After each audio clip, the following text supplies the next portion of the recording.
다 하고 있었네요. 이것도 복이라면 복일까요? 박복이겠죠. 아무튼 다들 이렇게 이야기하면 그동안 무슨 일이 있었고 어떤 놈을 만났길래 그랬냐 묻곤 하더군요. 이렇게 실례인 줄도 모르고 호기심 어린 눈으로 저를 훑을 때면 자존감이 바닥치던 날도 여럿 있었지만 이제는 아무렇지도 않습니다. 사람 인생살이 다 그렇죠. 첫 번째 결혼은 중매로 한 결혼이었습니다. 부모님의 강압에 못 이겨 억지로 나간 자리였고 상대방도 마찬가지였고요. 얼굴 본 건 5번도 채 안 됩니다. 서로 이름만 아는 상태로 결혼했다고 해도 어색할 게 없이 맞는 말이다 할 정도로 과장이 아닙니다. 그래서인지 사랑 없는 결혼 생활은 건조하기 그지없더군요.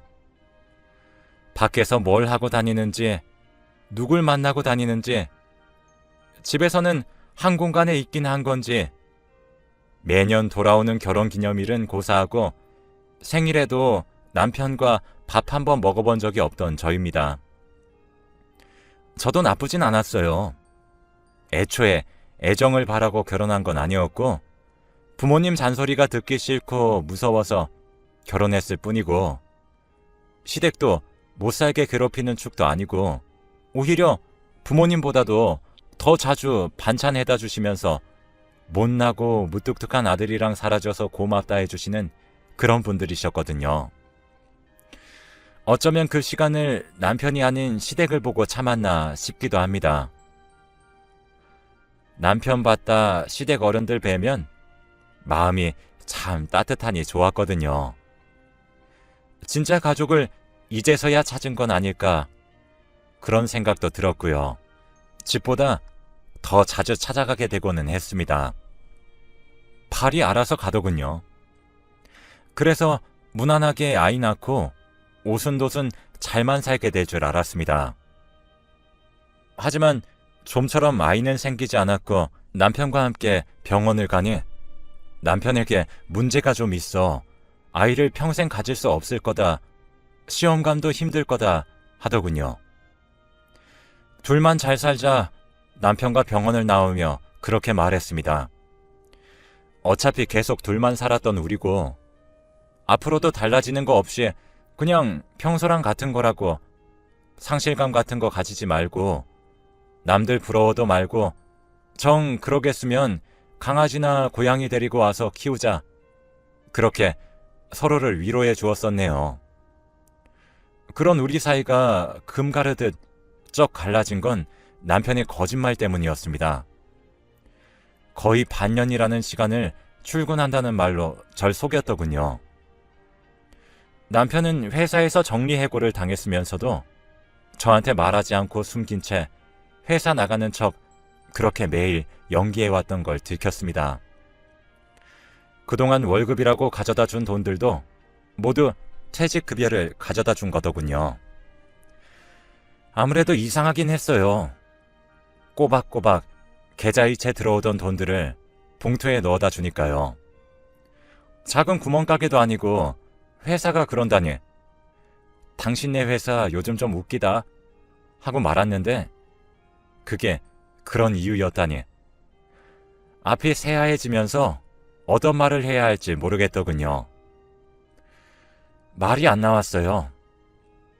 왜 숨겼냐 하니 곧 취직이 다시 될 줄 알았다고 하더군요. 근데 반년이나 실업기간이 길어질 줄 몰랐다고, 면목이 없다고만 합니다. 미안하다는 말도 했네요. 참, 문제는 그것뿐만이 아니었습니다. 이제 와서 들키듯 말하는 이유는 무엇이냐고 하니 사실은 퇴직금 중 절반을 주식에 투자했는데 그게 휴지 조각이 되었다고. 당장 다음 달부터 월급이라고 속이며 가져다 줄 돈이 단 1원도 없다고 말해왔습니다.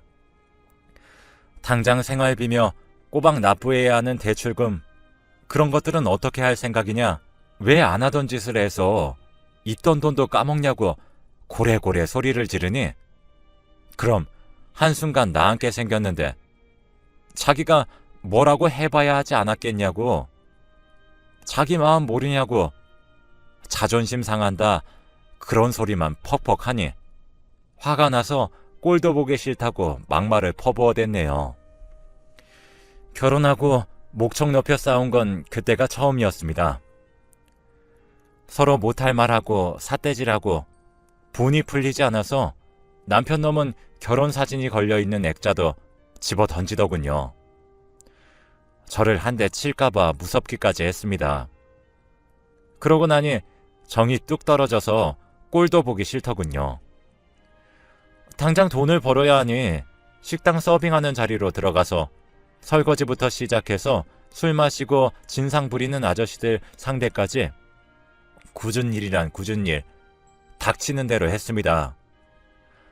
어리석은 짓이지만 남편 놈이 괘씸해서 당신 언제 일할 거냐? 취업 준비는 아직 하고 있는 거냐? 그런 말도 못했네요. 시댁에 남편 잘렸다 그런 말도 차마 못했고요. 그냥 반찬 주러 잠시 들렀는데 낮에 회사도 아니고 길거리에 우리 애가 있더라, 무슨 일인지 물어봐도 되겠냐고 하시는 시어머니한테 휴가다 그러고 말았어요. 자기 아들한테 대놓고 못 묻는 그 심정이 어떻겠나 싶었어요. 근데 이 남편이란 놈은 생각이 있는 건지 없는 건지 밖에서 어떻게든 악착같이 돈 벌어오는 아내를 보고도 집안일이며 다시 취직할 생각이며 단 1%도 하지 않고 놀고 먹고 자기만 하는 겁니다. 급기야 하루 종일 술 사다 마시는 꼴을 보고 학을 떼고 당신 정신 안 차리냐 하니 너 같은 애랑 살기 싫다고 웁니다. 자존심 상하고 없는 사람 취급당하는 것 같고 어차피 자기 없어도 잘 살 수 있지 않냐며 자기를 놓아달라 서럽게 울더군요. 그래서 시댁에서 무슨 일이냐고 걱정스럽게 하루가 멀다 하고 찾아와 설득하고 아들이 해고당한 거였냐, 그 힘든 세월을 왜 혼자 감내했냐 물어도 그냥 남편 놓아주려 한다 그 말만 되뇌었습니다. 우리 부모란 사람들은 와서 좋은 대로 시집 보내줘놨더니 끝끝내 부모 가슴에 대못 박을 생각이냐고, 이혼하면 부모 자식 사이 없다 생각하고 평생 살라 으름장을 놓는데 진짜 부모가 누군가 생각하게 되고 이 좋은 시댁을 떠나면 난 이제 진짜 혼자인가 싶은데 시댁과 제가 사나요? 남편이랑 살죠. 그래서 마음 모질게 먹고 갈라섰습니다. 그 이후로도 종종 시댁에서 전화가 왔지만 마음이 아프고 흔들려 연락 피하고 피하다 번호도 바꿔버리고 기회 있을 때 이사해서 지역도 완전 바꿔버렸네요. 그렇게 아무런 연고도 없는 곳에 가서 3년쯤 살았을 때였을 겁니다. 식당에서 만난 같은 사장님이 참 좋은 분이더라고요. 다정하니 사람을 늘 보살펴주고 배려해주고 생일이다 지나가는 말로 했을 뿐인데 선물도 사주고 일찍 퇴근해라 신경 써주고요. 와이프와 일찍 사별했다 들었는데 그 와이프 사랑 참 많이 받다 갔겠다 생각하니 부럽기까지 했습니다. 그 사랑 나도 받아봤으면 힘든 생활에 그런 마음이 들기 시작하니 사장님의 모든 행동이 가슴 설레어서 잠 못 들게 만들더군요. 쉬는 날에도 괜히 가게 앞을 얼쩡거리면서 사장님 한번 뵈려고 우스운 짓도 해봤네요. 그렇게 티를 낸 덕분에 사장님과 제 사이에 조금씩 변화가 생겼습니다. 가게 일이 아니라 개인적으로 만나는 날도 생기고 또 서로의 집에 가서 하룻밤씩 밤을 지새우며 이런저런 살아온 이야기하기도 하고 재미지게 요즘 애들이 연애하듯 그렇게 시간 보냈네요. 사장님에게 들은 이야기는 하나같이 가슴 절절해지는 마음 아픈 이야기들 뿐이었습니다.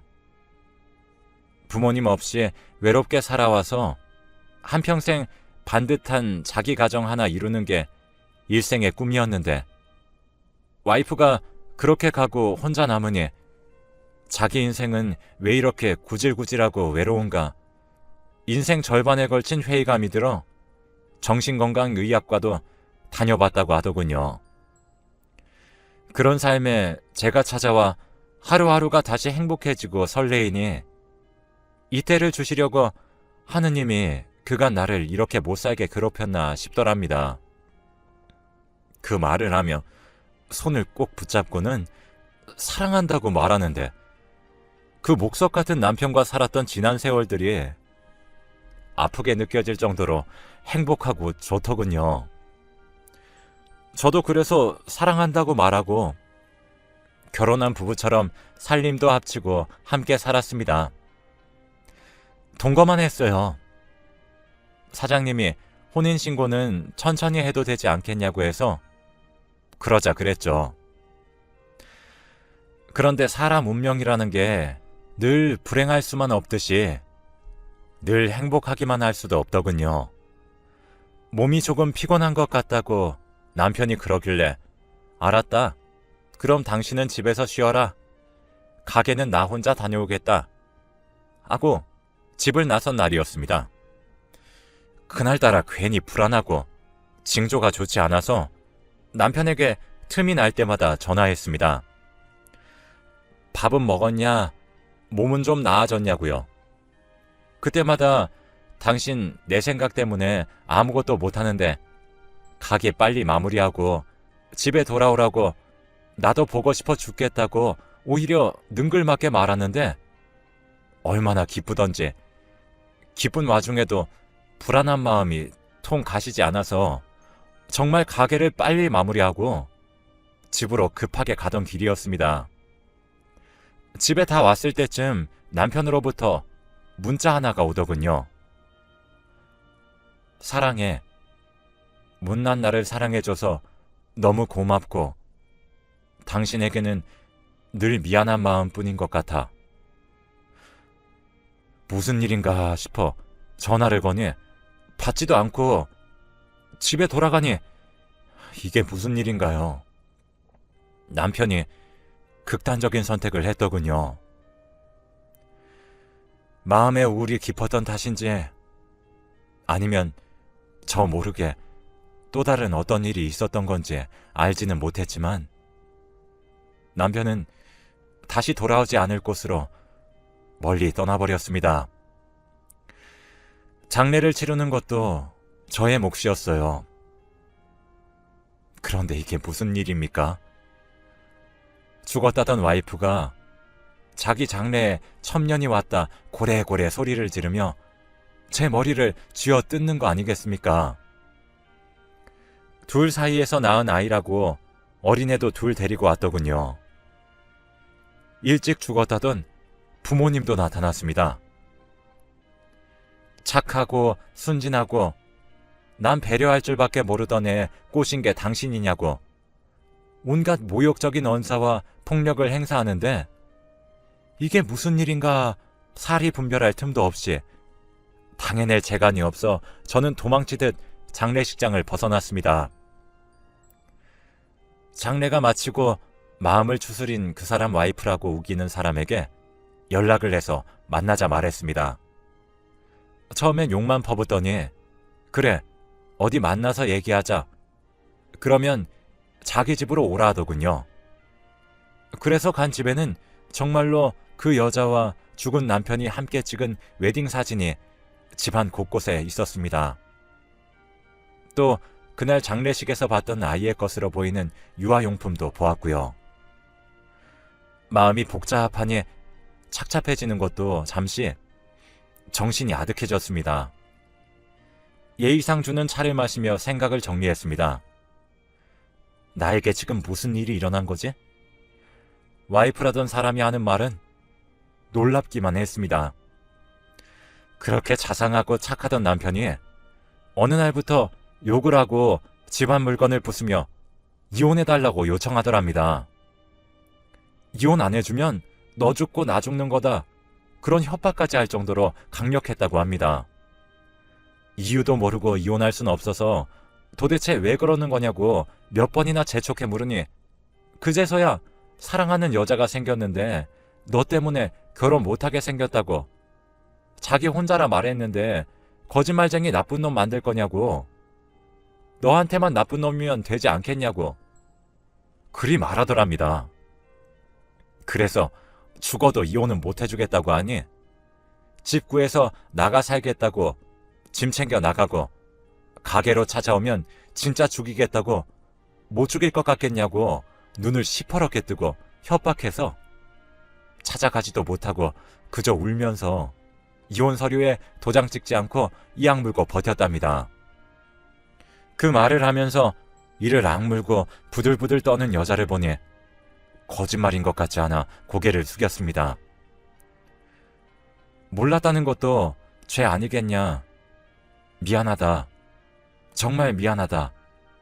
그런 사람인 줄 몰랐고 나 때문에 이런 마음고생하는 사람이 있을 거다 꿈에도 생각해 본 적 없다. 그렇게 말하며 여기 살면 당신과 오고 가며 언제든 한 번은 마주칠 텐데 내가 떠나겠다고 그렇게 서둘러서 짐을 챙겨 원래 살던 곳으로 돌아와 버렸습니다. 그 상황이 되니 아예 몰랐던 곳에 가서 새로운 출발을 하기 겁나더군요. 용기가 나지 않았어요. 그곳을 떠나면서 딱 하나만 되뇌었습니다. 나는 그런 쓰레기 같은 짓은 모른다. 그 와이프가 미쳐서 나한테 없는 이야기, 소설 같은 이야기를 한 거다. 미안한 마음은 가지되 난 그냥 사별한 거다. 남편을 그냥 불효한 사고를 당해 잃은 것뿐이니 괴념치 말자. 다시 돌아온 곳에서도 제가 할 수 있는 일은 식당 일밖에 없었습니다. 그 지역에서 제일 잘 나가는 식당에 들어가 설거지부터 또 온갖 잡일을 했죠. 아무리 잘 나가는 식당이어도 가끔 손님보다 직원 수가 많을 때가 있지 않습니까? 그럴 때 사는 이야기 몇 번 하다 우연치 않게 전 남편 사는 이야기를 듣게 되었습니다. 지금은 작은 카페를 동네에서 운영하며 잘 살지도 그렇지도 못 살지도 않고 그냥저냥 운영하면서 지내고 있다 하더군요. 그러니 잊고 지내던 시부모가 보고 싶어졌습니다. 염치 없게도요. 그 마음이 닿은 건지 3달쯤 지나 우연히 시부모와 마주쳤습니다. 시부모 옆에는 웬 아가씨가 있었는데 차만이 예쁘더군요. 시부모는 놀라 아가씨를 멀리 보내고는 그동안 어떻게 지냈냐고 사람이 참 매정하다.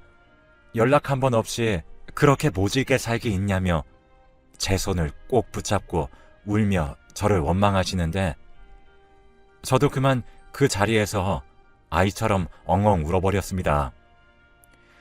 부모와도 연 끊고 살고 멀리 나가 살다 사람한테 상처만 받고 돌아와 이제 마음도 몸도 너덜너덜해져서 쉬고 싶은데 쉬지 못하고 몸을 바삐 움직이고 있다.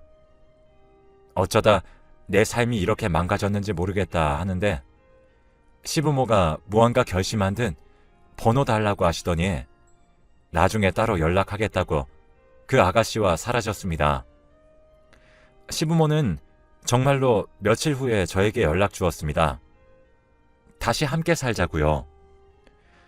부부가 이혼했다 재혼하는 거 요즘 세상에 흉이냐 흉이라 할지라도 자신들이 더 잘할 테니 자기들만 믿고 다시 재혼하라는 말에 그게 어디 우리 마음만 가지고 되는 일이냐?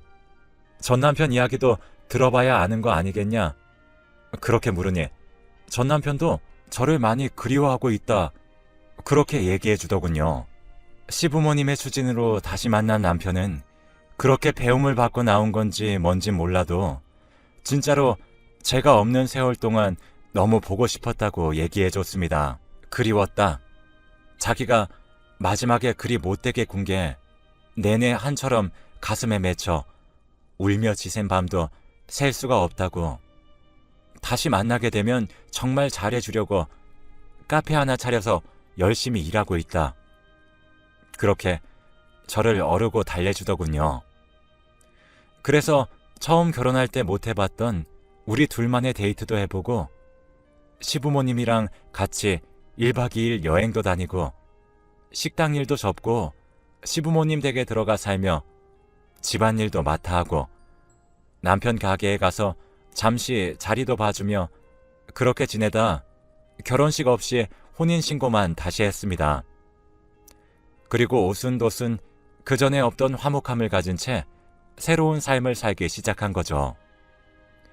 급하게 서류 준비할 게 있어 뒤져보다 나 없는 사이 재혼했었던 남편의 결혼식 사진을 보기 전까진요.